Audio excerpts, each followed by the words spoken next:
l'école de la deuxième chance? L'école de la deuxième chance, d'abord dedans il y a chance parce que tous les territoires n'ont pas la chance de l'avoir. Et vous avez vraiment de la chance ici à Belfort d'avoir une structure comme celle-ci. Et donc on accorde une importance particulière à l'E2C. Qu'est-ce que ça fait d'être le plus jeune préfet de France? Ça fait pas grand-chose, parce que j'aurai un autre âge, ce sera le même travail. Peut-être que ça met une pression supplémentaire, parce que on attend de vous que vous fassiez plus, ou que vous fassiez différemment.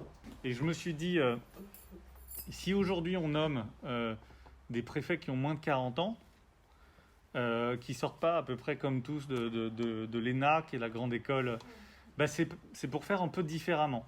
Et après, sinon, ça change pas grand-chose d'être un peu plus jeune. Peut-être qu'on a plus d'énergie. On peut se coucher un peu plus tard. Voilà.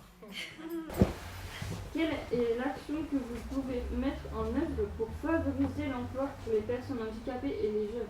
Il y a les jeunes, il y a les personnes handicapées et il y a l'emploi tout court. Et déjà, il faut créer de l'emploi. Et pour créer de l'emploi, il faut qu'il y ait des entreprises. Il faut que les entreprises aillent bien.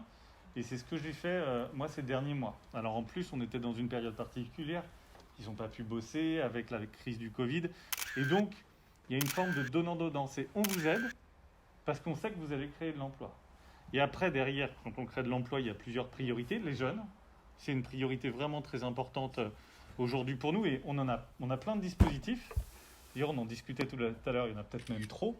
Mais en tout cas, il y a plein de dispositifs pour les jeunes issus des QPV, des quartiers populaires, pour les jeunes de moins de 27 ans, pour les jeunes qui ont des formations, qui n'ont pas de formation. Il y a plein de choses différentes. Donc déjà, on a mis des dispositifs où, par exemple, quand on embauche en jeune pour telle ou telle raison, le patron, ça va lui coûter moins cher. Et puis, pour les personnels handicapés, c'est un peu pareil. D'abord, différentes typologies de handicap. Ils ne peuvent pas forcément travailler de partout. Donc il faut l'adapter, il faut inciter les entreprises à le faire. Et donc on fait aussi en sorte là-dessus d'avoir des incitations fortes. C'est dur d'être préfet? Non, parce qu'on ne s'ennuie pas. Allez, dernière question. C'est une petite question. Vous voyez souvent Macron? Le président. Non, je ne l'ai pas vu parce que je ne suis pas remonté sur Paris depuis le mois d'août. Il m'a déjà appelé en me disant, au fait, comment ça se passe à Belfort? Comment ça se passe la crise? Comment ça se passe les vaccins? Donc on sert aussi à ça, finalement, à dire à Paris, voilà, comment ça se passe à Belfort, il faut le prendre en compte. Donc c'est des éléments qui sont aussi importants.